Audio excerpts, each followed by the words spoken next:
નમસ્કાર ગુજરાતવાસીઓ, ફરી એક વખત આપ સર્વે મિત્રોનું હાર્દિક સ્વાગત છે આજના તાજા અને નવા હવામાન સમાચારના વિડીયોની અંદર। મિત્રો, આજે થઈ છે 29મી જૂન અને વાર થયો છે રવિવાર અને રજાનો વાર। ઘરની બહાર નીકળતા પહેલા મિત્રો આજના આ હવામાન સમાચારને અંત સુધી જોઈ લેજો, કારણ કે ગણતરીની કલાકોમાં ગુજરાતમાં ધોધમાર વરસાદ વરસવાને લઈને હવામાન નિષ્ણાંત એવા અંબાલાલ પટેલ સાથે પરેશભાઈ ગોસ્વામીની નવી નક્કોર આગાહી સામે આવી છે। આ મિત્રો, ગુજરાતમાં અત્યારે વાદળછાયું વાતાવરણ જોવા મળી રહ્યું છે, સાથે ગુજરાતના ઉત્તર ગુજરાતના ભાગોમાં અત્યારે વરસાદી સિસ્ટમ આવી પહોંચી અને એમને લઈને હવામાન નિષ્ણાંત એવા અંબાલાલ પટેલે કહ્યું એટલે પાકું, જુલાઈ મહિનાના પ્રથમ સપ્તાહમાં જેમાં પણ 3 થી લઈને 7 તારીખના રોજ ગુજરાતમાં ધોધમાર વરસાદ પડશે।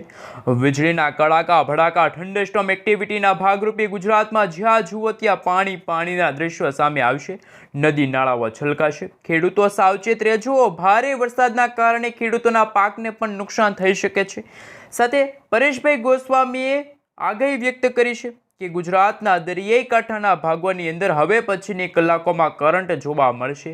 જે રીતે મિત્રો ગઈકાલે ગુજરાતના દ્વારકા લાગુના વિસ્તારની સાથે જામનગર લાગુના વિસ્તારમાં ધોધમાર વરસાદ પડ્યો, તો બીજી બાજુ કચ્છ લાગુના વિસ્તારોમાં તો આભ ફાટ્યું હોય, નદી નાળાઓ છલકાના હોય તેવા દ્રશ્યો સામે આવ્યા હતા। પરંતુ હવે પછીની કલાકોમાં મધ્ય ભારતવાળી વરસાદી સિસ્ટમ ગુજરાતના ઉત્તર ગુજરાત અને દક્ષિણ ગુજરાતના ભાગોને અસર કરશે, તો આગામી કલાકોમાં ગુજરાતના દક્ષિણી ગુજરાતના ભાગોમાં પણ લાગી શકે છે રેડ એલર્ટનું સિગ્નલ। એમને લઈને મિત્રો હવામાન વિભાગ સાથે હવામાન નિષ્ણાંત એવા અંબાલાલ પટેલે પણ નક્કોર આગાહી વ્યક્ત કરી છે। સેટેલાઇટ પિક્ચરના માધ્યમથી તમે જોઈ શકો છો, સમગ્ર ગુજરાતમાં વાદળછાયું વાતાવરણ જોવા મળશે, તો અમુક ભાગોમાં હળવા તો અમુક ભાગોમાં ભારેથી ભારે વરસાદ જોવા મળશે। ગુજરાતમાં વાદળછાયા વાતાવરણ વચ્ચે ભારેથી ભારે વરસાદ વરસવાને લઈને પરેશભાઈ ગોસ્વામીએ પણ પોતાની આગાહી વ્યક્ત કરી।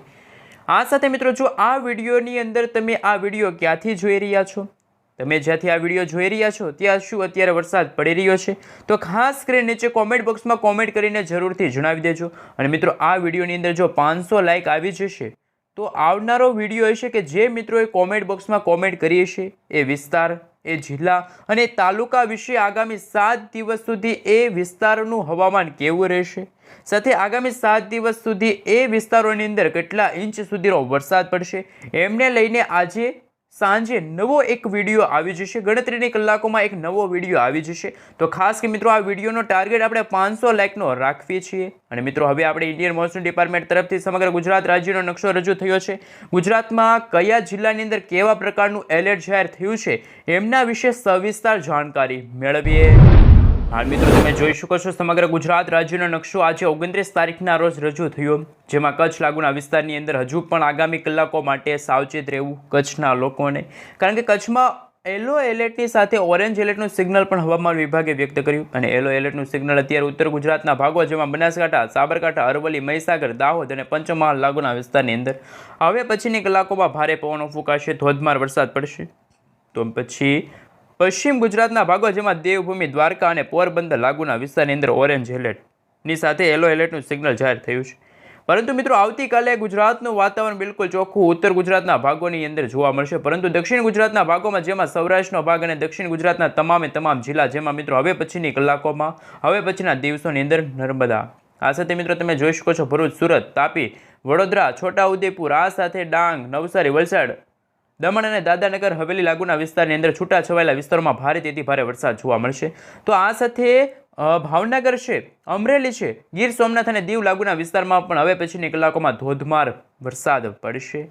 અને મિત્રો, ઇન્ડિયન મોન્સૂન ડિપાર્ટમેન્ટ તરફથી રજૂ કરેલા આ જુલાઈ મહિનાના પ્રથમ દિવસની અંદર પણ ગુજરાતના છૂટાછવાયેલા વિસ્તારોમાં હળવાથી મધ્યમ વરસાદ પડશે, પરંતુ જેમ જેમ સમયગાળો પસાર થતો ગયો એમ વરસાદની આગાહીના ભાગરૂપે વરસાદ પણ વધતો ગયો, છૂટાછવાયેલા વિસ્તારોમાં વરસાદની માત્રા વધતી રહી।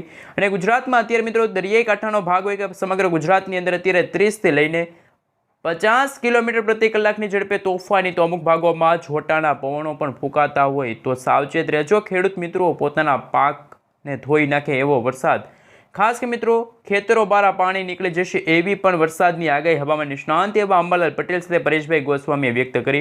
પરંતુ અત્યારે મિત્રો ગુજરાતના તમામ વિસ્તારોની અંદર છૂટાછવાયેલા વિસ્તારોની અંદર મોટાભાગના વિસ્તારોની અંદર અત્યારે ધીમી ધારે તો અમુક ભાગોમાં ભારે પવનો સાથે વરસાદ પણ વરસી રહ્યો છે. 3 તારીખના રોજ સમગ્ર ગુજરાતમાં અતિ ભારે વરસાદ પડવાને લઈને વીજળીના કડાકા ભડાકા થંડરસ્ટોર્મ એક્ટિવિટીના ભાગરૂપે જ્યાં જુઓ ત્યાં પાણીના દ્રશ્યો સામે આવશે. એમને લઈને પણ હવામાન વિભાગે પોતાની આગાહીઓ વ્યક્ત કરી છે. આ સાથે મિત્રો 4 તારીખનો નકશો તમે જોઈ શકો છો. સમગ્ર ગુજરાત જેમાં કચ્છ લાગુનો વિસ્તાર હોય, દક્ષિણ ગુજરાતના તમામ વિસ્તારોની અંદર, સૌરાષ્ટ્રના દરિયાકાંઠાના ભાગોની સાથે ઉત્તર ગુજરાતના તમામ જિલ્લા, આમ તો મિત્રો ગુજરાતના તમામ જિલ્લાઓની અંદર હળવાથી લઈને મધ્યમ વરસાદ પડશે. તો ઘણા સ્થળોએ ગાજવીજ સાથે ધોધમાર વરસાદ પડવાને લઈને પણ નવી નક્કોર આગાહી હવામાન વિભાગે વ્યક્ત કરી છે.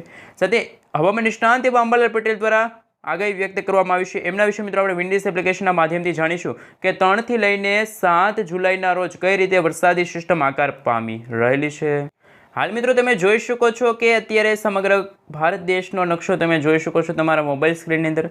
મધ્ય ભારતના ભાગોમાં 7 તારીખ આસપાસ એટલે કે 6 તારીખના રોજ એક નાનકડી એવી વરસાદી સિસ્ટમ જે અત્યારે મધ્ય ભારતના ભાગોની અંદર ત્રાહિમામ દર્શાવતી આગળ વધશે, જેમના કારણે ગુજરાતમાં ભેજનું પ્રમાણ વધશે, વાતાવરણમાં અસ્થિરતા જોવા મળશે, ગુજરાતના દરિયાઈ કાંઠાના ભાગોમાં કરંટ જોવા મળશે અને ગુજરાતમાં ખાસ મિત્રો ધોધમાર વરસાદ પડવાને લઈને પણ હવામાન વિભાગ સાથે હવામાન નિષ્ણાંતો દ્વારા જુદી નવી નક્કોર આગાહી સામે આવી છે.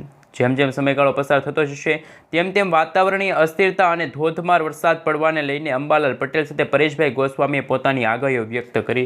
ગુજરાતમાં આગામી દિવસોની અંદર ગુજરાતમાં ભારે કરંટ જોવા મળશે, વીજળી પડવાને લઈને પણ સમાચાર સામે આવી રહ્યા છે. પરંતુ મિત્રો અત્યારે લાઈવ ધોધમાર વરસાદ કઈ જગ્યાએ પડી રહ્યો છે એમના વિશે વાત કરીએ તો હવે પછી અમદાવાદ, ઉત્તર ગુજરાતના ભાગોમાં જેમાં મહેસાણા, અમદાવાદ, પાલનપુર લાગુના વિસ્તારની સાથે તમે જોઈ શકો છો આ તમામ હિંમતનગર છે, હિંમતનગર આજુબાજુના વિસ્તારની અંદર સાથે મિત્રો હવે પછીના દિવસોની અંદર, હવે પછીની કલાકોમાં ગુજરાતના દક્ષિણી ગુજરાતના ભાગોની અંદર પણ ધોધમાર વરસાદ પડવાને લઈને હવામાન વિભાગ સાથે હવામાન નિષ્ણાંતો દ્વારા પણ જુદી નવી નક્કોર આગાહી સામે આવતી હોય છે. આમ તો સમગ્ર ગુજરાતના દરિયાઈ કાંઠાના ભાગોની અંદર અત્યારે કરંટ જોવા મળી રહ્યો છે. આજે વહેલી સવારથી જ ગુજરાતમાં વાદળછાયું વાતાવરણ જોવા મળ્યું હતું અને મધ્ય ભારતના ભાગો સુધી પહોંચેલી જે વરસાદી સિસ્ટમ જે લો પ્રેશરની કેટેગરી સુધી મજબૂત બની એ ધીમે ધીમે આગળ વધીને ગુજરાતના ઉત્તર ગુજરાત અને સૌરાષ્ટ્રના દરિયાઈ કાંઠાના ભાગોની સાથે દક્ષિણ ગુજરાતના ભાગોમાં ત્રાહિમામ દર્શાવતી જોવા મળી રહી છે. હાલ મિત્રો તમે સેટેલાઇટ પિક્ચરના માધ્યમથી પણ જોઈ શકો છો ગુજરાતમાં વરસાદની માત્રા અત્યારે થોડીક ઓછી જોવા મળી, જેમાં દક્ષિણ ગુજરાતના વલસાડ લાગુના વિસ્તારની અંદર અત્યારે વરસાદ ધીમી ધારે તો અમુક ભાગોમાં ભારે પણ પડી રહ્યો હોય એવા અત્યારે મોડેલો સામે આવી રહ્યા છે. તો આ બાજુ મિત્રો મધ્ય ભારતના ભાગોની સાથે બની રહેલી વરસાદી સિસ્ટમ બંગાળની ખાડીમાંથી ધીમે આગળ વધીને મિત્રો ગુજરાત સુધી પણ આગળ પહોંચી શકે એવા પણ અત્યારના હવામાન સમાચાર, લેટેસ્ટ હવામાન સમાચાર સામે આવી રહ્યા છે. આગામી દિવસો માટે ગુજરાતવાસીઓને તો સાવચેત રહેવું પડશે. જે રીતે મિત્રો વરસાદની નવી આકારની બની રહેશે, ગુજરાતમાં ઘોર અંધકારવાળું વાતાવરણ છવાણું છે, મેઘરાજા મન મૂકીને ગુજરાતમાં વરસવાના છે. અંબાલાલ પટેલ સાથે પરેશભાઈ ગોસ્વામીની નવી નક્કોર આગાહીના ભાગરૂપી હવામાન વિભાગે પણ પોતાની આગાહીઓ વ્યક્ત કરી કે ભારતના ઉત્તર ભારતના ભાગો જેમાં ચીન લાગુના વિસ્તાર, આ સાથે મિત્રો નવી એક લો પ્રેશર વરસાદી સિસ્ટમ દિવસો જેમ પસાર થતા જશે તેમ ગુજરાત તરફ પણ આગળ વધી શકે છે. એટલે કે ઉત્તર ગુજરાતથી લઈને પશ્ચિમના ભારતના ભાગો સુધી આ વરસાદી સિસ્ટમ પહોંચશે તો તાહીમામ જોવા મળશે અને આના કારણે મિત્રો રાજસ્થાન લાગુના વિસ્તારની અંદર પણ લો પ્રેશરના ભાગરૂપે ધોધમાર વરસાદ પડશે. ગણતરીની કલાકો બાકી છે ધોધમાર વરસાદ પડવાને લઈને અંબાલાલ પટેલ સાથે પરેશભાઈ ગોસ્વામીએ પોતાની નવી નક્કોર આગાહી વ્યક્ત કરી, જેમાં ઉદયપુર લાગુના વિસ્તારની અંદર આ વરસાદ વરસવાને લઈને રેડ એલર્ટનું સિગ્નલ જાહેર કરવામાં આવ્યું છે. ધોધમાર વરસાદ પડશે, નદી નાળાઓ છલકાશે, શહેરો મિત્રો ખાસ કરીને સરોવરમાં ફેરવાશે. આ સાથે ખેતરોમાં પણ પાણીના ગરકાવ જોવા મળશે, રોડ રસ્તાઓ પાણીમાં ગરકાવ થશે. એમને લઈને